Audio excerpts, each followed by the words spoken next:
Oh, we have another beautiful day in Florida. Got my garage built hoodie on. For those of you who are asking when the merch will be back in stock, it is back in stock. So we still have the garage built hoodies, which are super comfy, and a bunch of other shirts. We are coming out with a No Turbo No Problems shirt in like gold glitter that's gonna be really sick. So definitely go check it out if you guys want to help support the Miata build and the channel in general. TaylorDrifts.com. Merch helps a ton. So if you guys are interested in merch, definitely check it out. Let me know what you think. Let me know what we're missing, what you want to see more of, etc. So today we have a very fun day. We're upgrading our new engine. So we're doing cam, springs, trunion upgrade, and fittings for the valve covers, etc. All fun stuff. Ben's over here putting together his built 1.6 turbo motor setup. You having fun? Yeah, I'm shooting for like 76 horsepower. Dude, I don't know, man. Crank, right? Crank. Yeah. Okay. Yeah, no, that's doable. I don't talk in wheel. All right, so we've got our cam out of the old motor. Got our trunion upgrade out of the old motor. Valve springs, which I got to pull out of the old heads. And then we got our AN valve cover kit somewhere in here. Did you tell the vlog about your iRacing experiences? Oh. I didn't like that guy. He gave me 8 points. It was the wrong guy. Long story short, Ben took me out on iRacing. Thought it was hilarious. It was pretty funny. It wasn't very funny. I lost a bunch of iRating in a race that I was just racing to gain iRating and safety rating. Banned for a week? Yeah. What? Yeah. Damn, hell yeah. Deserved it. It was still worth it. All right, so first step, I'm gonna pull the crank pulley off. That's gonna be potentially our biggest hang up if it doesn't wanna come off, so I wanna work on that first. A lot of people ask me how strong this mid torque is, because I always suggest it for the Milwaukee line of 1/2-inch impacts. We're gonna see if it can pull this crank pulley off. These are 240 foot-pounds, what they're torqued to, so I've done it before, but we'll see if I can do it again. It might not. Some of them are tough cookies. We will see. We got her set on kill mode. How much battery life? We need a fresh battery. You gotta make it count, you know what I'm saying? Like nothing. That was honestly pretty impressive. It came right off. Okay, pulley puller. Looks like we're going to the store to rent the proper crank pulley puller tool. I wish I hadn't broken mine. The problem is the one I have is like aluminum, and I stripped it trying to get my old crank pulley off that was stuck on, but that is an F-body pulley, and I was able to use this 2-jaw guy, but she ain't working on this one. Not happening. So we're gonna have to do that. But for now, I wanna make some progress before I leave and go on a store run. So I'm gonna grab my other heads and start pulling the springs out of them.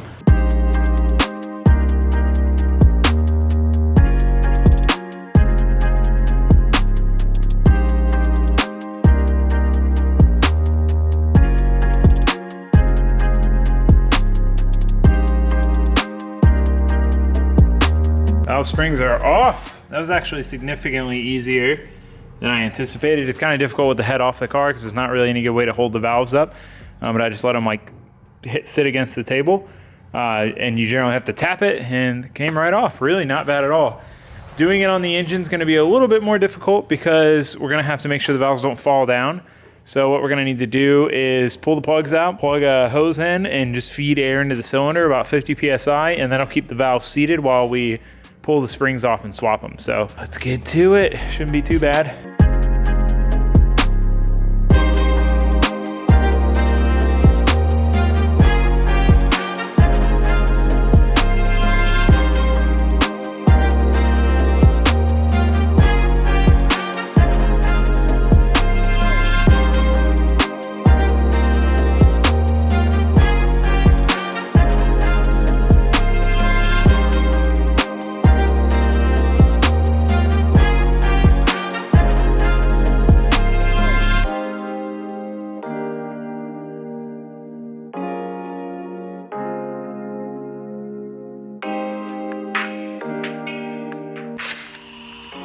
All right, well, we have 80% leak down. You can hear how much air is coming out. We tried tapping the valves to seat them. I haven't changed the springs or anything. You can't really see this. You kind of can. It's bad. It's really, really bad. Like a ton of, and they're all, I mean, at least this bank, they're all like that. We should try the other side. Yeah, all I did was pull the rocker arms off and went to put air in the cylinder to change the valve springs because, like I said, you have to. And I was like, this is not right. Jesus Christ. Oh, that was 140 PSI, well, brother. I didn't really get in there. But, funny because I said that would be something I would do earlier. Yeah, definitely is. I mean, it's still a lot. Yeah, then I mean the numbers compared to the feel. Well, hold on, put this back in. Watch this, guys. Ready? Watch the paper towel go flying. See it?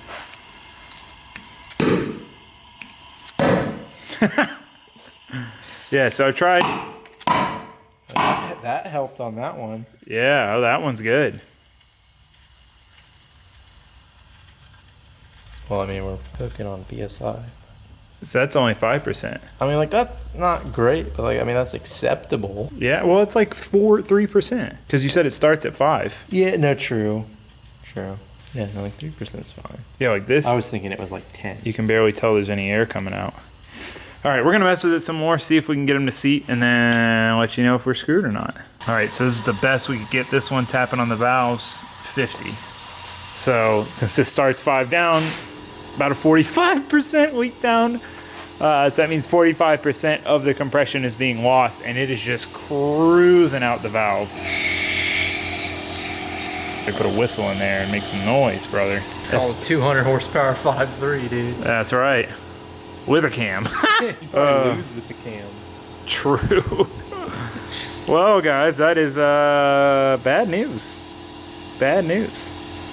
No, next episode of Taylor Buys a Motor. Dude, I'm done. At this point, I'm over it. I mean, the LS3 for $7,000 seems like a pretty good deal. At this point, yeah. Yeah, I don't know. I mean, before I bought this motor, I was like, I should really just rebuild a motor because none of these are promising.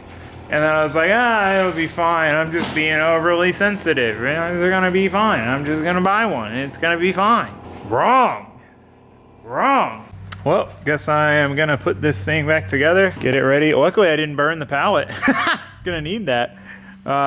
Get it ready to go back in the truck and go back. Shouldn't be too bad. It's not that hard to put back together what we took apart, but just annoying. Like, man, I should have heeded that guy's advice on the internet. I was reading an article and the guy was saying, you know, he's talking about the different truck motors and 5.3 variants and saying that he's only found a couple L33s that were like acceptable for him. I guess he like rebuilds them or upgrades them and sells them as like turnkey motors or something. I don't know.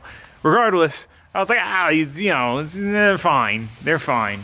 People are oversensitive. No, it's the second one I've got that has been very questionable, and this one has proven bad. I wish I would have leaked down tested the other one because maybe that one would have been fine. You know, we would have had an engine in the car right now. But I think at this point it makes sense to just take the time and rebuild my motor, and maybe it delays it another week or so to get the car done, 2 weeks. But it's not worth it. It's not, for the premium these pull. If this was a $500 motor, screw it, send it, throw it in there. But for $1,500, not worth it. $1,400, but with tax, $1,500.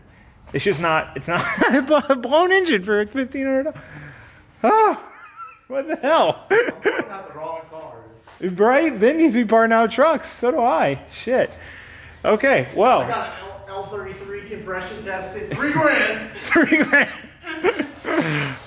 Okay. Well, that is that for the cam install for the day.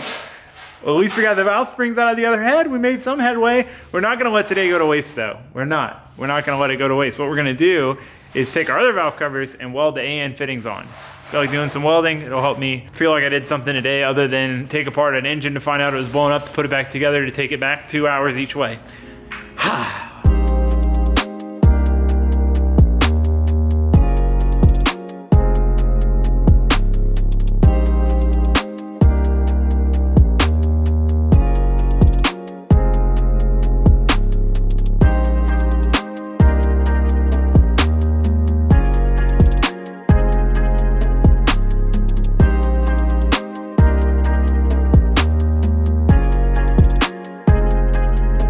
Okay, well the engine is back together. I put the intake manifold back on, which I should have done because I got to take it off to put the engine back in the truck, but that's okay.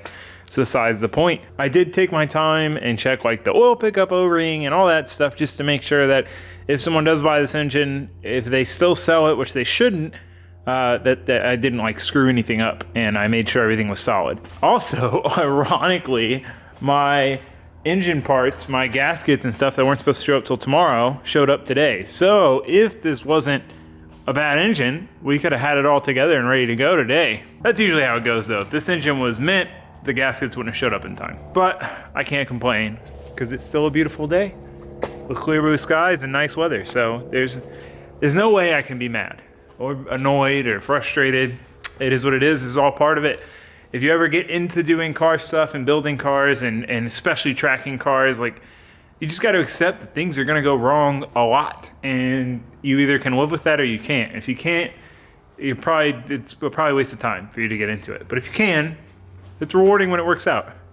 Okay, I'm gonna push this thing out of my way. I did get a stool. A lot of you were giving me hell about using a folding chair for TIG welding, which I kind of like because when I'm not using it, I just put it up there out of the way. But I did get a bar stool, an adjustable one. So I'm gonna put that together before we TIG weld my other valve covers. All right, slight dilemma with the valve covers. So this one is the driver's side, super easy. It's got the spot for the PCV, take the rubber grommet out, weld the -10 bung in, which by the way, Marco's the one who found these and sent me the link. So these two -10 bungs on Amazon are like 10 bucks.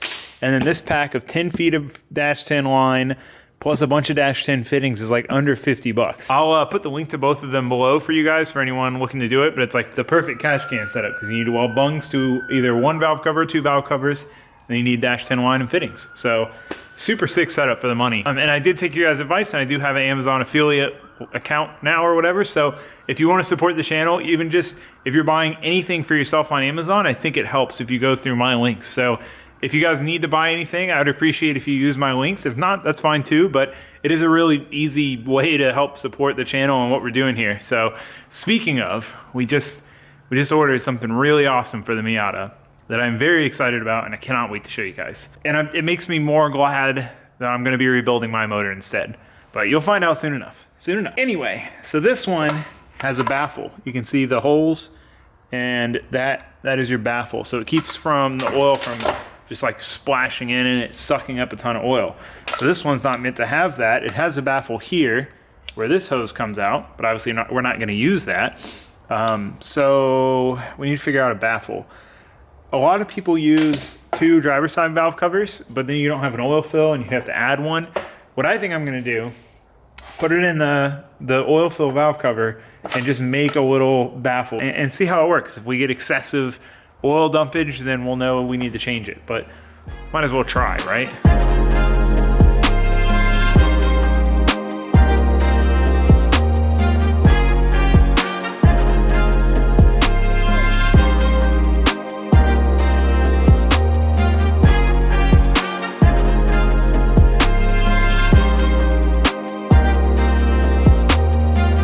Okay, bung number one is welded in. It was hard, man.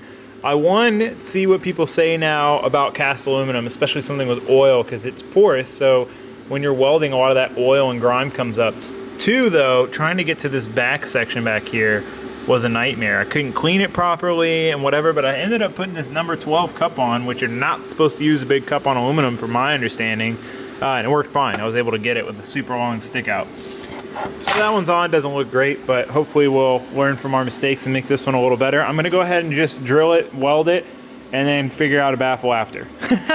I want to keep going. I got the thing hooked up and running. We're ready. We're ready. So I was reading the comments on yesterday's video, and I gotta say one thing, like probably my favorite thing about YouTube is being able to interact with so many people at the same time. So I talked about how my dreams to go sailing around the world one day, and just reading all the comments and like getting so much information, and it's just so cool to be able to interact with that many people at once and get that many different inputs and insights and ideas and experience. It's just so cool, man. I love YouTube. Love it. And also I'm still gonna keep the surprise. I'm gonna keep the surprise for the other thing. Don't worry about it.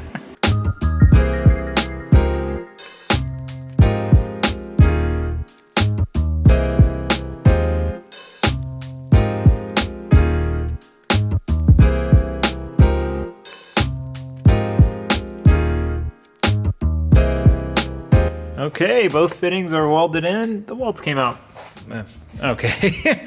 Not some of my best work, but all in all, they're done. It's always fun to weld. I gotta do more research, but I'm not gonna work on it tonight because trying to make a baffle for that curved area is gonna take some time. So for now, that is good enough. But with that, I'm gonna go ahead and end this video.